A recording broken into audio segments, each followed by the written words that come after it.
Hello and welcome to Enlightened Empaths, your community for the spiritually awakened, where we discuss, explore, and connect with fellow empaths, healers, intuitives, and seekers. Hello, empaths. Welcome to the show. We're going to be sharing our Community Connections episode with you, which we do once a month. This is our opportunity to get to share some stories and questions that listeners have sent in to us. Don't forget, if you want to send in a story or a question to us, you can always email us enlightenedempaths@gmail.com. I'm going to start us off, Denise, with a lovely dream story. We love hearing your emails about your dream visitation story, so please always feel free to continue sending those to us. This one says, I was extremely close to my grandmother. She was my person. In 2017, my grandmother was in a hospital rehab and was scheduled to go home on February 14th. On February 10th, I had a dream of just her head floating near the ceiling of my living room with green light behind it.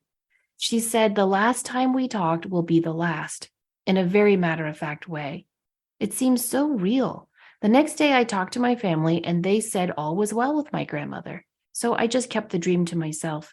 She passed away on Tuesday, February 13th in the early morning hours.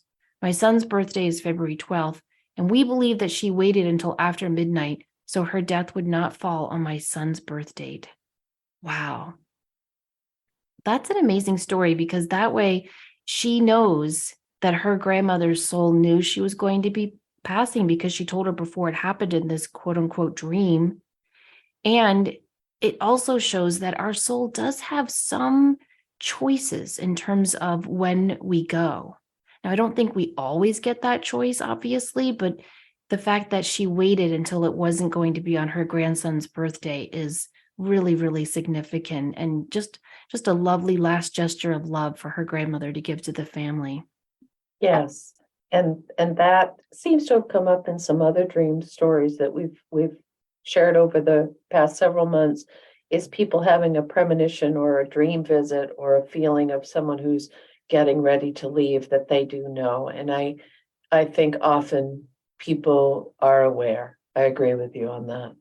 Well, remember when I was telling you about that recording I took of me talking to my dad when he was talking about all the dreams he was having of a staircase and his dad gesturing him to go over.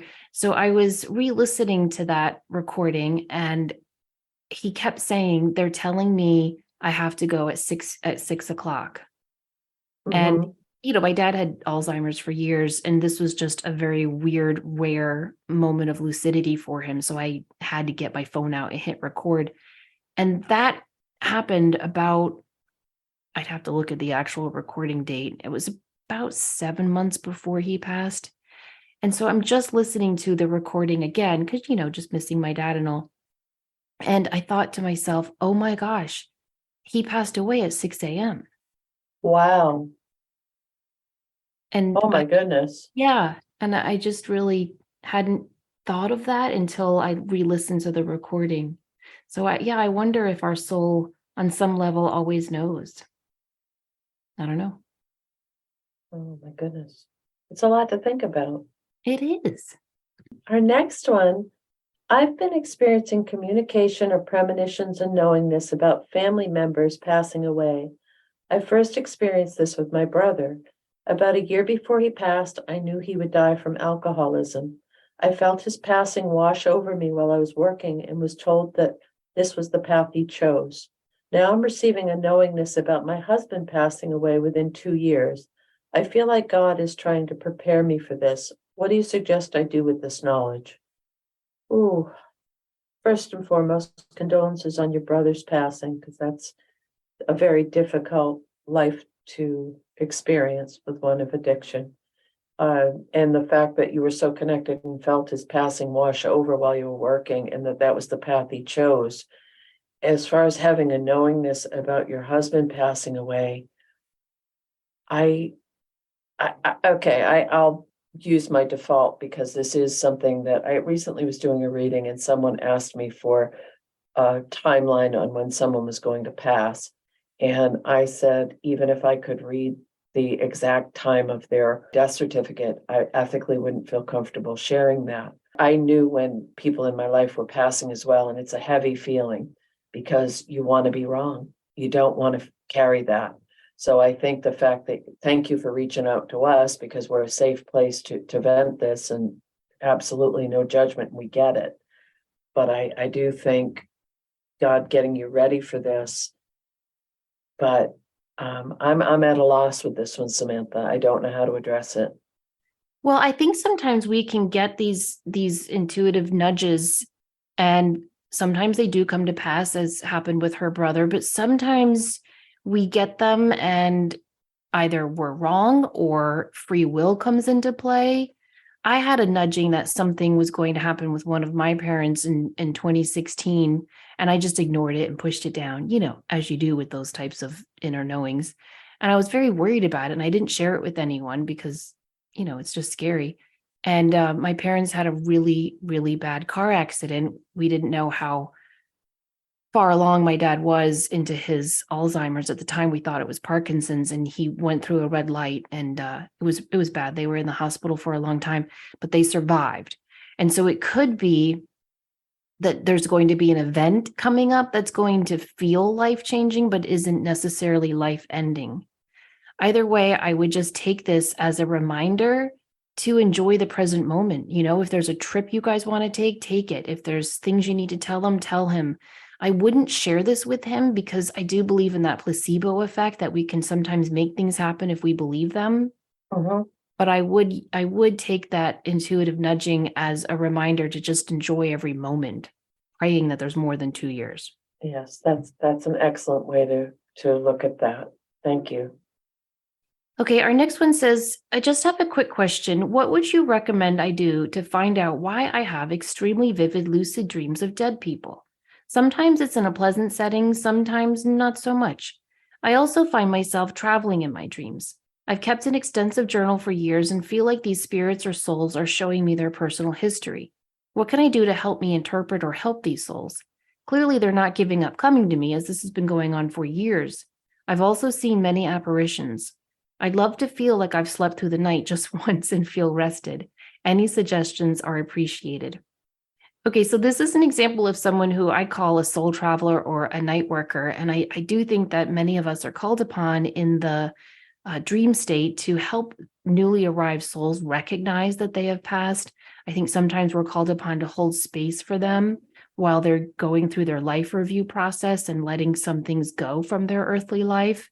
And I think it is an honorable service that we can do. However, if you feel like you haven't slept through the night once and feel rested, I will tell you, as a fellow soul traveler myself, there are some things you can do. One, you can just say, hey, guys, tonight I want to go to sleep and just sleep. So no soul travels tonight. And I have found that that definitely works. Also, if you fall asleep to the TV, or if you have a blue light or light on in your room, I've noticed, for me personally, I tend not to have lucid dreams or astral travel dreams. And so I know it's not like a good recommendation, fall asleep to TV every night, but I just know that has worked for me. If I want to remember my dreams, I will not look at TV for like 2 hours before I fall asleep. I will try to fall asleep just meditating or reading something really comforting and spiritual. But when I want to just fall asleep and just rest, often I will just put the TV on or leave a light on, and that works. But again, remember, just asking, I just want to, sleep. And I have found there's really nothing you can do to help you help those souls, because when I'm having those experiences, there's always people, invisible people like my guides and their guides. I usually can't see them, but I can feel them standing behind me or beside me. And they're always telling me what I can do to help these souls. So just know that I don't think there's anything you have to do. Just allow yourself to be this person of service during those dream experiences. Oh, that's wonderful. And I think because it is an altered state, dreaming and that connection, I love that some people just so naturally step into the veil. They step, we'd say, oh, cross the veil. I think people are stepping right into it when they do that work. Mm-hmm. They're just releasing it. And there's not from personal experience and from a lot of people we've both talked to, not everybody does it that way. And just as similar dreams show up in different ways. But I agree with you. If you're being called to help, they know what they're doing. They know why you're there, even if it doesn't always make the most sense to you. Exactly. Our next one, I'm reaching out because I have no one in my life to talk to about these things. I'm the strong one. I don't ask for help. I'm really struggling. I hate my job, my apartment, my life, even myself. I've always had faith to help me, but now I'm questioning the Bible. Studying the history of it has revealed so much. And even if God is real, I'm just floundering. I feel like I've lost my light. I don't even know where to start on my journey for truth. I've been praying and trying to meditate, squirrel brain, and then I fall asleep, calling out to angels and guides, but no one is answering. Do you have any direction you can give me? I need a starting point or a direction. I don't even know really. That is that dark night of the soul kind of place to be, of not knowing where to turn, of not feeling like any of it is there. Interesting, in the last community connection show that we did, there was a question about doubting a higher power, doubting, is there something more? And we went into quite detail with that. But questioning can also be a beautiful way to open up to more. And I think finding, and I never ever would say, oh, just look for something happy and turn you. No, no, no, no. That's not kind, and it's not respectful of where this person is. But I do believe you're calling out. They just haven't answered yet. Sometimes just put that yet on the end of it, because in my heart, I do believe that they're listening, they're there, and it just hasn't come through as strongly yet. And sometimes it's that, what is that old saying? Don't give up before the miracle can occur. Like when you've tried and tried and tried, but also the faith, sometimes it's like a bungee cord, and it's so far removed, and then it snaps back. It's like, oh, now I remember what this feels like. So as far as being the strong one and not asking for help, you sing into the choir with that one. So I understand on a core level how much how there are many positive and negative attributes to being the strong one. In some sense, knowing that there's a self-sufficiency and an ability to take care of yourself and be resilient, huge.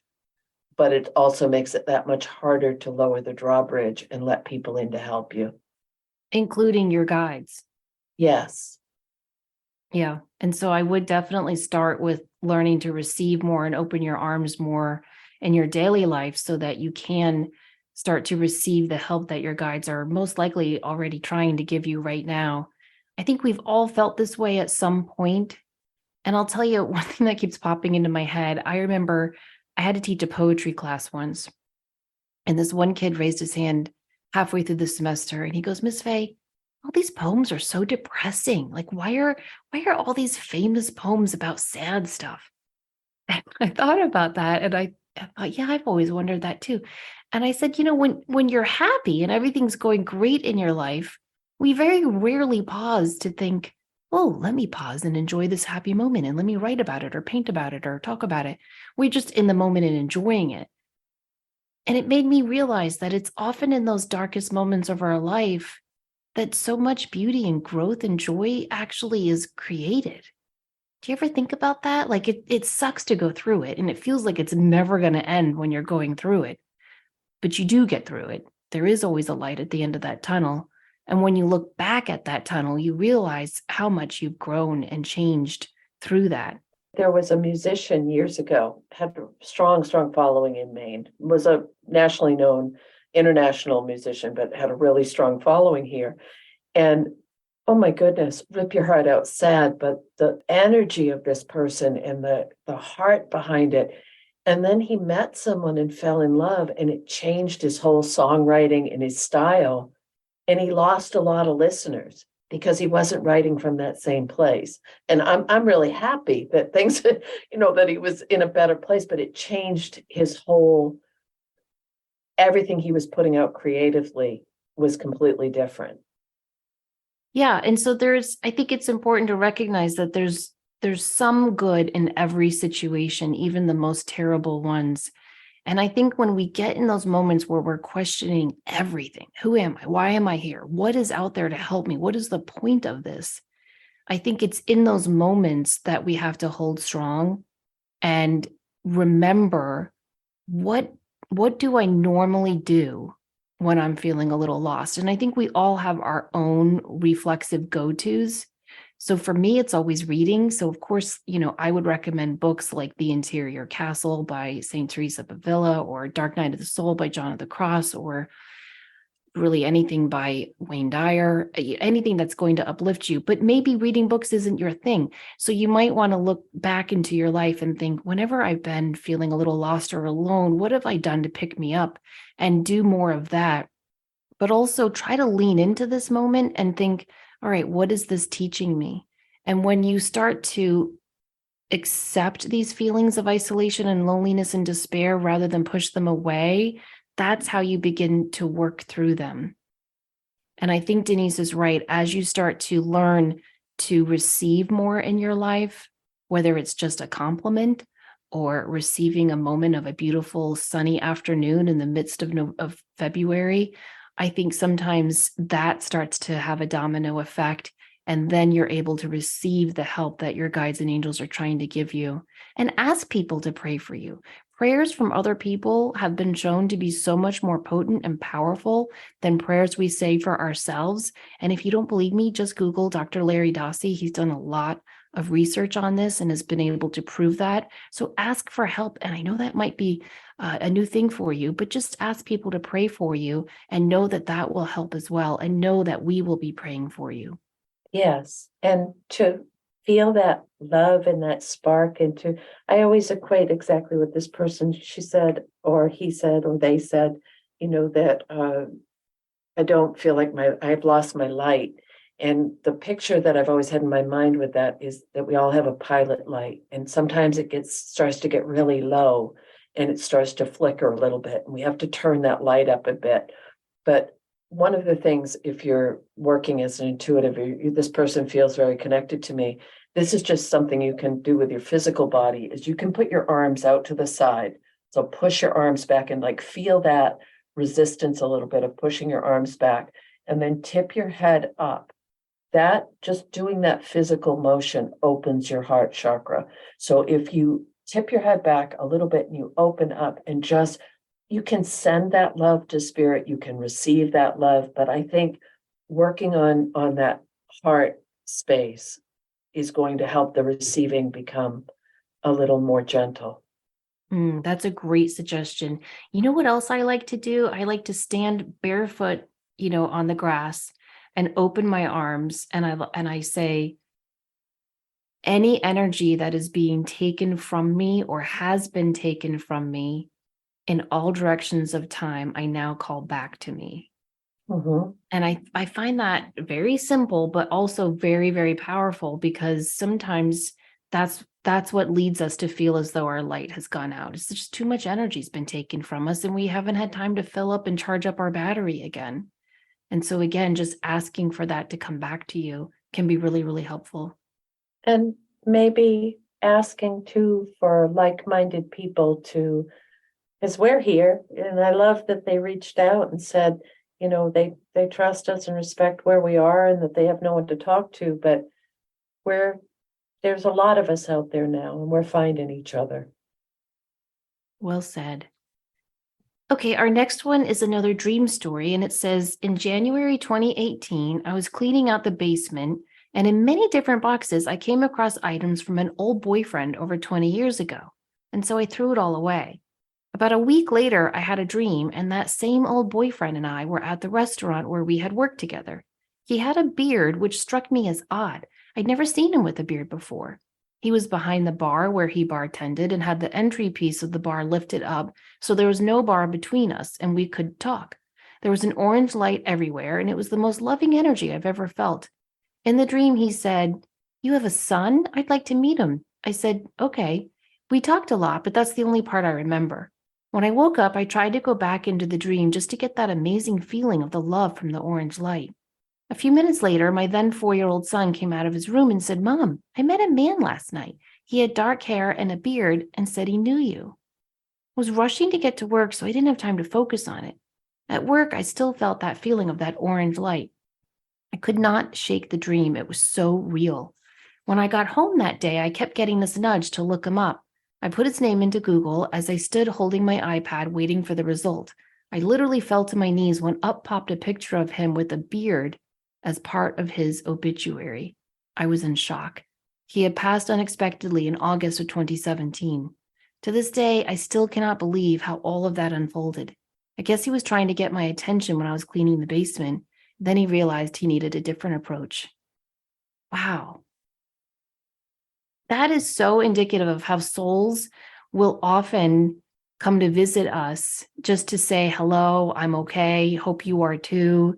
It could be part of his life review process because it was, just a year after he had passed that he visited her this way.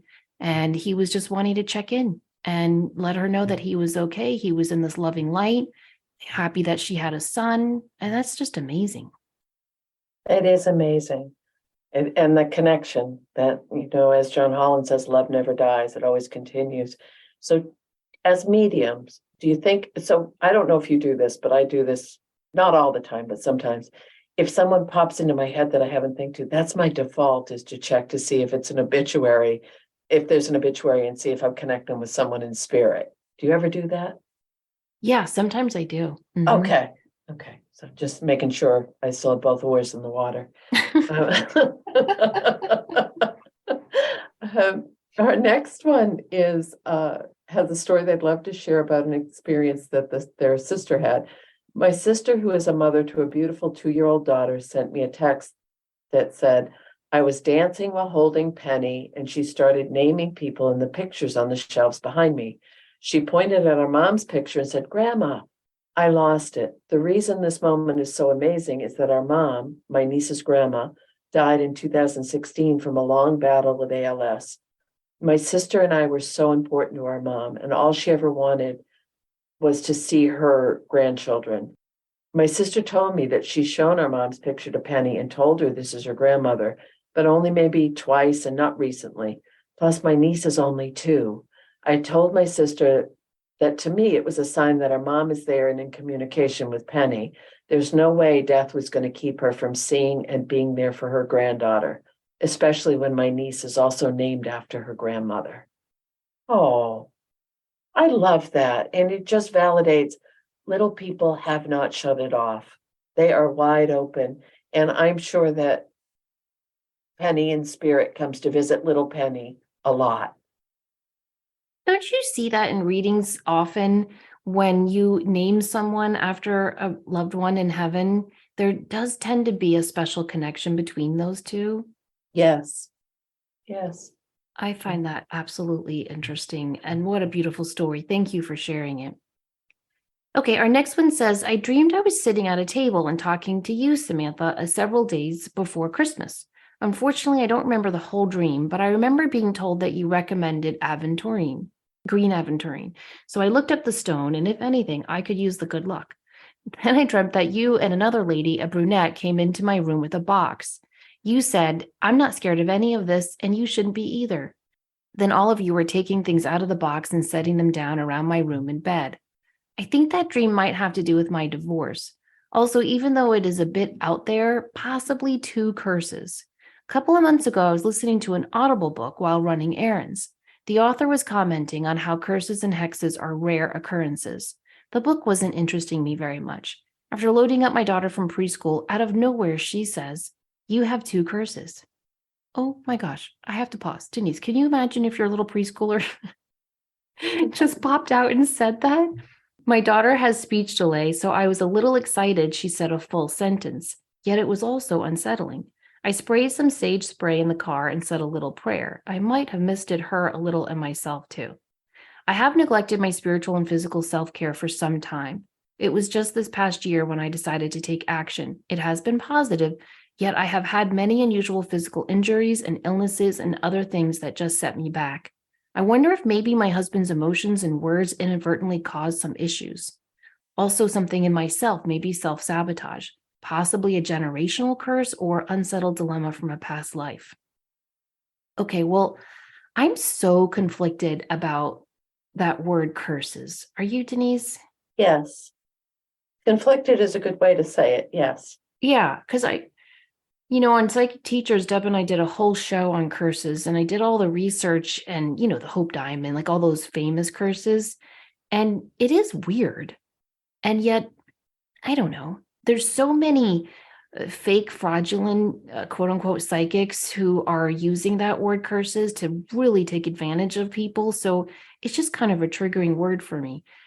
However, I do think that if someone is thinking a lot of negative stuff about you and they're saying a lot of negative stuff, I think that's energy. I mean, thoughts are real. Thoughts are the ancestor of action, as the old proverb goes. And so I do think there's something real to that. I just don't want to call it a curse. I prefer to call it negative energy. And I think when you're going through a difficult time, like a contentious divorce, often that negative energy can sit on you if you're not careful. And so I do think it's really important to practice self-care, as she was saying in this email. And I also think there's a lot of other stuff you can do. You can push that energy back. You can do a cord cutting meditation between you and aspects of you that you feel are self-sabotaging your progress. You can do a cord cutting between you and your former husband so that any of his negative thought energy directed towards you no longer affects you. Every day, I think we all should be putting up bubbles or shields of protective energy around us. You can wear or carry a stone for protective energy like hematite or shungite or pneumite or astrophyllite, tiger's eye. There's a lot that are great for protection. Amazonite is also really good for anyone going through a divorce, FYI. There's also, you can take his name and put it on a piece of paper and put it in a bottle of water and stick it in the freezer, and that will freeze any negative energy coming from him to you. Something I like to do though, if you're going through a divorce and you're co-parenting, right? That's different. You don't want to freeze that person out of your life because you need to co-parent with them. So something you can do is write his name on a piece of paper, put it in a box or a little Tupperware container, and cover it with sugar. So that's an old cure that I read in a book long ago that is supposed to surround them with sugary energy so that they're nice and kind to you. And you can even write with sugar, like you can take the sugar and add a little bit of cinnamon, and then you can write with sugar and spice, you are always kind and nice to me. And I'll tell you, that stuff works. Those are all incredible suggestions. And as you were speaking, and the person had also mentioned, could it be possibly a generational curse? And it goes along with what you just said about when we speak of something, we give it, thoughts become things, words become energy, all of that stuff. So are things that have been passed down in families, or we never have any luck, or your great grandmother was told by and it's carried over. So I do think that story of bad luck, or I'm not a big fan of the curse word, is in the sense of I think it's giving away your power. But I do think that another part to this is that the person mentioned they've been neglecting their spiritual and physical self-care for a while and have decided to take action again. So I wonder if that could be releasing some of that as well, because they're healing. They're healing from the divorce. They're healing from the lack of spiritual and physical self-care. I love that the little person said that, because I think that we have an incredible, I've worked with a lot of nonverbal folks or children, or with parents who have nonverbal children, and that telepathy, that communication, that energy exchange. So was that little girl picking up on what her mom was thinking or listening to? Was it, letting her know that they have that strong of a bond? Oh, that's a great point. Okay, so a listener and a former student of mine shared this prayer with me to help, I think, with some of the things that this listener is going through. Now, I'm looking at this piece of paper in my hand. I printed it out. I've had it It's been on my fridge for years, but there's no author, so I don't know who to give credit to. So I hope it's okay to share this. It says, to all uninvited influences in my aura, I send each of you love and light. You are created as love and light, and you remain as love and light. You are free, free of pain, free of anxiety, free to go home. You each have a perfect place to go, and I ask my higher self to take you there now. Each of you go in peace. And I just Oh, think that's such a lovely prayer if you're feeling as though there is negative energy on you. I agree. You're sending it away with just so much love and light. So, dear listener, you might want to try saying that prayer. That's beautiful. Thank you. Mm-hmm. So this next one starts out with a reference to your book, which is wonderful. The person says that they have been enjoying the show and decided to purchase Samantha's book on audio and loved listening to it while out walking the dog. And goes on to say, I've been working on my lucid dreaming, and I have to say, since reading The Awake Dreamer, I'm seeing and remembering much more clearly. As a child, my dreams were very real, but I seemingly lost this ability after my older sister's death in 2003. I was just 16. The very few lucid dreams I had seemed to be more of a visitation than a dream. Hold on tight, ladies. I have a few examples. I was a fan of a good example. My mother has been struggling after my sister's death and said she wanted nothing more than a dream about her. It was hard for me watching my once vibrant mother being crushed by her overwhelming sadness. About a year later, I was asleep and dreamed I was laying in my mother's bed. My sister was sitting on the edge of the bed beside me, and she smiled. She had long dark hair like she did when she was younger. She was 19 when she was killed in a car accident. I started to ask her many questions, and she didn't answer. She just kept smiling. I could see from the bed the kitchen light was on, and I knew my mom was in there. I sat up and said, "Oh my God, come see mom. She needs to see you." My sister touched my hand and simply said, "She's not ready yet." I woke up with a heavy heart, but even at my young age, I understood. Flash forward to 2022, and my cousin, who I'm very close with, is battling brain cancer.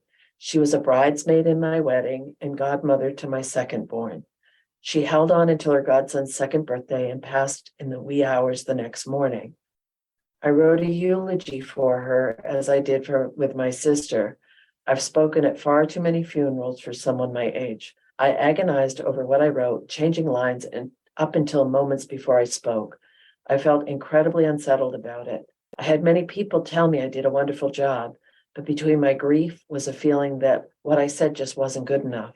I reread and wrote what I wrote almost every night after a funeral, still agonizing. Several weeks later, after reading Samantha's book, I went to bed asking her to come to me. I dreamt I was sitting at a table in the dark with one single light bulb hanging above the table. There was a piece of paper on the table, and I kept picking it up and putting it down. Finally, I looked behind me to see nothing but darkness. When I looked back, sitting across from me was my cousin and my sister. My cousin reached across the table, picked up the piece of paper, and said, "What you wrote is really beautiful." My sister sat lovingly smiling at me. When she set the paper down, she laid it on poppies, which now covered the table. I felt like she was telling me I could put it to rest. Since then, I haven't reread the eulogy. Oh my goodness. Wow. This is very much in the category of you can't make this shit up.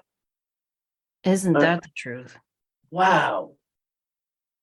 And I mean, so open and feeling that. And the fact, I love that your book has been a catalyst to help this person reawaken that connection with lucid dreaming. And just, it makes sense after her sister's passing of having seemingly lost this ability. It goes back to what we spoke about when there's severe trauma, how it can impact your connection, but it will come back if you're open to that. The fact that her sister said, that her mom wasn't quite ready yet. And that's a sad, when we speak to people and they're aching for a dream or a connection from their loved ones in spirit, but there's still so much pain that there's a block there. That's really, really hard. And it's frustrating, because that's when they need it the most. Right. And yet, so often, what I always tell people is just ask that person to come to someone else in a dream, and then they can get the message to you that way. And so I hope this listener was able to share that dream with her mom, and I hope her mom was able to hear it. Sometimes when you're in that much pain, you can't even, you can't even hear those messages. I wanted to share because I thought it was interesting that the table was covered in poppies. Mm-hmm. So I looked up this spiritual meaning of poppies. And in Christianity, it says the poppy symbolizes not only the blood of Christ, but his resurrection and ascent to heaven. And then in flower language, poppies represent consolation, remembrance, and death. It's everything. Wow. It says it's a common symbol that has been used to represent everything from peace and death, even to simply sleep and dreams. So I think that's really interesting. The other thing that really popped out was the fact that the darkness was behind her when she was sitting at the table.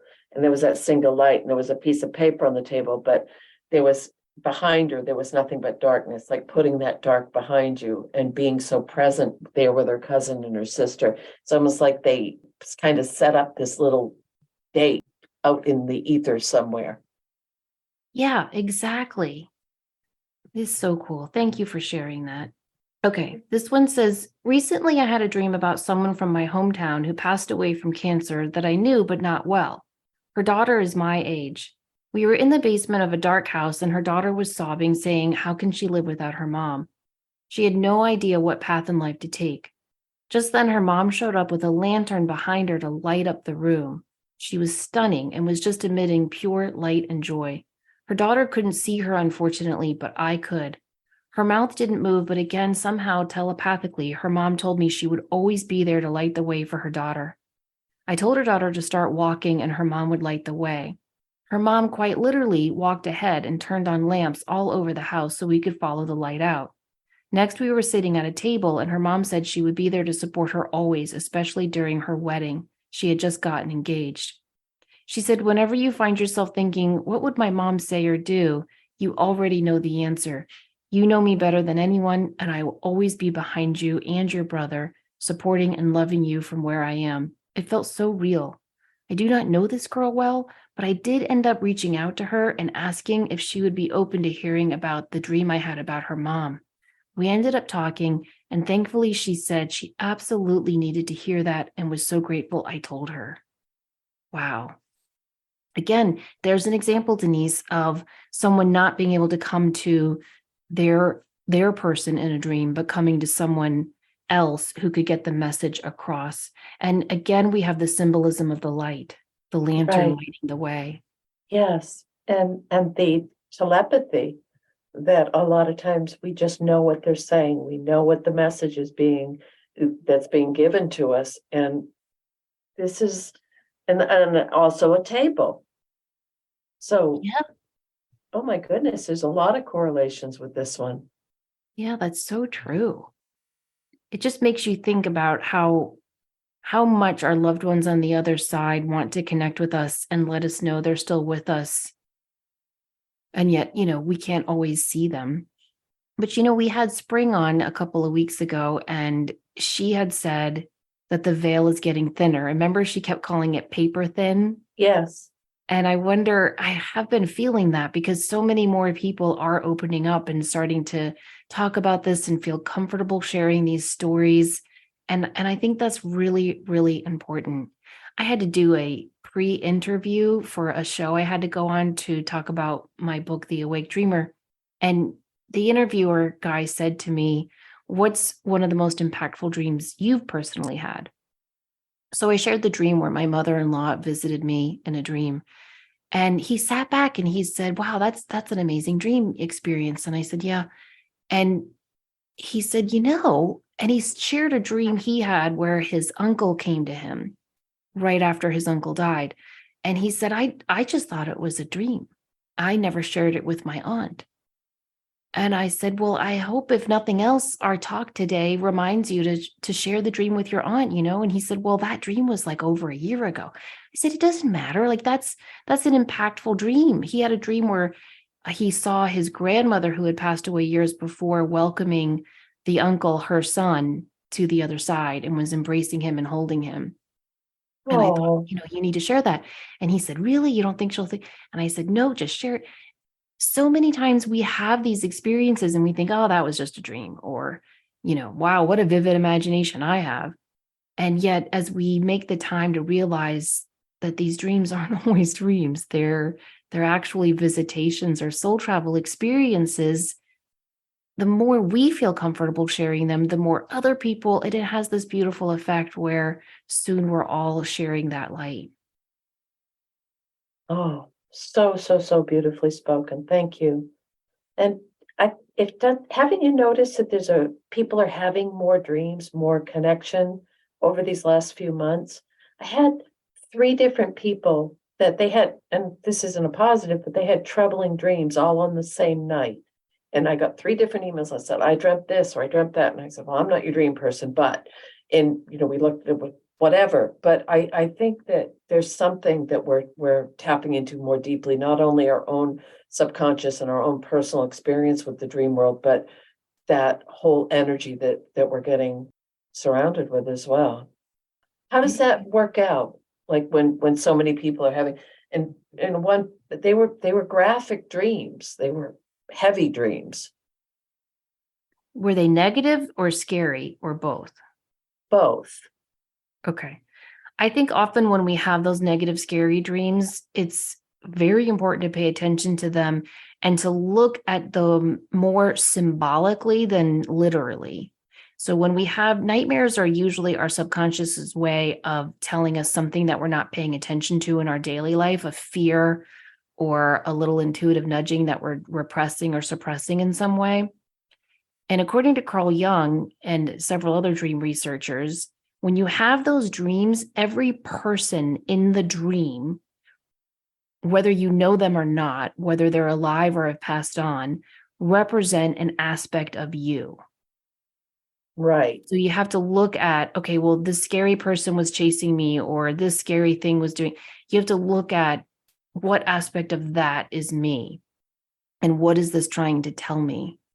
And so I think scary dreams, I mean, they're not fun to have, but they can be incredibly eye-opening in terms of making us look at something in a way that we need to look at it, that we're not in our daily life.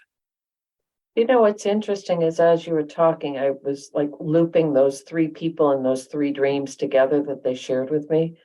Every single one of them had an aspect of having no control over a really disruptive situation. So I wonder if that was just reflective of what they're feeling of the energy in the world right now. Yeah, it definitely could be. And you have to look at other things in a dream too, like where it takes place. So if Mhm. it's in an attic, it can be the subconscious. If it's in, if it's in the basement, it can be the subconscious. If it's in the attic, it can be the superconscious. If you find a room in your house you'd never seen before, that's usually either about you seeking something and needing to find something in your own life, or it can be a dream telling you that something really great, you're going to discover something really great soon. Water dreams are about emotions.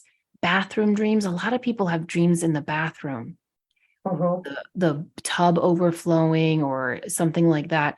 And that's bathroom dreams are often things we are not letting go of. Think about what you do in a bathroom. It's Mhm. all about letting go of crap in your life, to be very, very Right. literal. So you also have to look at where a dream is taking place. If it's taking place at your office where you go every day, is that making you look at your work, or is that more talking about things you have to work on in your own life? So you have to, I think it's really fun to pick dreams apart and look at everything, the people in it, the place, even the season. Was it daytime? Was it nighttime? Was it winter, spring, summer, fall? All of that is your subconscious's way of trying to share a story with you. Because remember, our subconscious does not think or communicate in words. It only communicates in pictures and feelings. Well, and that goes back to your encouragement for folks to keep a dream journal, Because when you start tracking them, you might start to see a pattern, especially in those types of dreams. Yeah, and you might see a pattern too. And like we've just come out of a lot of retrogrades. And so I think over December and January, with all that retrograde stuff, it was a lot about digging deep, looking beneath the surface. And so if you keep a dream journal, sometimes you're able to see, oh, well, that was during, a Pluto retrograde or a Mars retrograde where I wasn't taking action, or I felt very stuck or stagnant, or that I didn't have control over the actions in my life. And you might start to see patterns there, which I think is really interesting. Now that we're through all of those retrogrades for a while, which is great, you might start to see that your dreams are more positive, or you have more of these beautiful dream visitation stories we've shared here. And it's hopeful. It's very hopeful that maybe with the retrogrades behind us, we can start to step into more of an even, balanced place. Yes, very hopeful. And I just pray that tonight, as you all go to sleep, ask to have a dream visitation, ask to have an insightful dream that gives you some help and some guidance on your path. But also, as you're falling asleep, maybe, if it's not too much to ask, maybe just pause for a moment and say a prayer for anyone that is going through grief or is feeling stuck, lost, and alone, like some of our listeners have shared, because we have been getting a lot of emails like that, Denise, lately, haven't we? Yes, very much so. And I People are don't going think, through a lot. yes, and I don't think we can discount the power of our prayers and our intent, even if you don't know the person.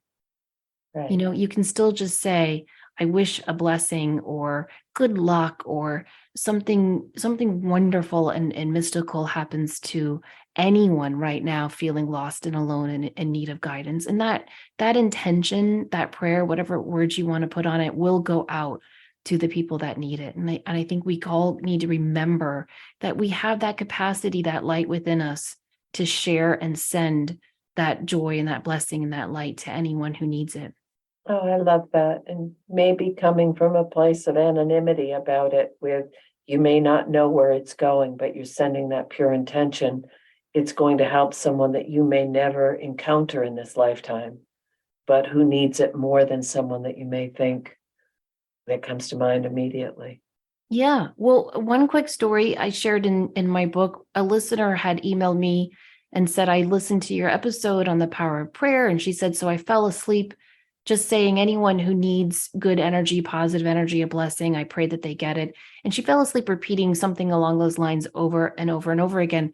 And when she woke up in the morning, her roommate said to her, I had the most amazing dream where you came to me and were hugging me and comforting me and making me feel so much better. And I just woke up feeling lighter than ever. Oh, So she didn't even intend for the prayer to go to her roommate, and yet it did. oh. See, that's one of the reasons we do this stuff, isn't it? I Yeah, love that. I do too. So thank you guys for taking time to send in these great stories and questions. And remember, we are still collecting dream visitation stories, so you can always email those or a question you have for our next Community Connections show. Just email us enlightenedempaths@gmail.com. We'd love it if you take a moment to subscribe, rate, and review our show so more people can find us, or just tell a friend to check us out. And you can also find us on Facebook at Enlightened Empaths. For more information on our work, you can go to Denise's site, thegratefulmessenger.com, or my website, samanthafay.com. We hope you guys have a great week filled with wonderful dreams and mystical, magical experiences. Please remember, as always, to show up, do great work, and share your light.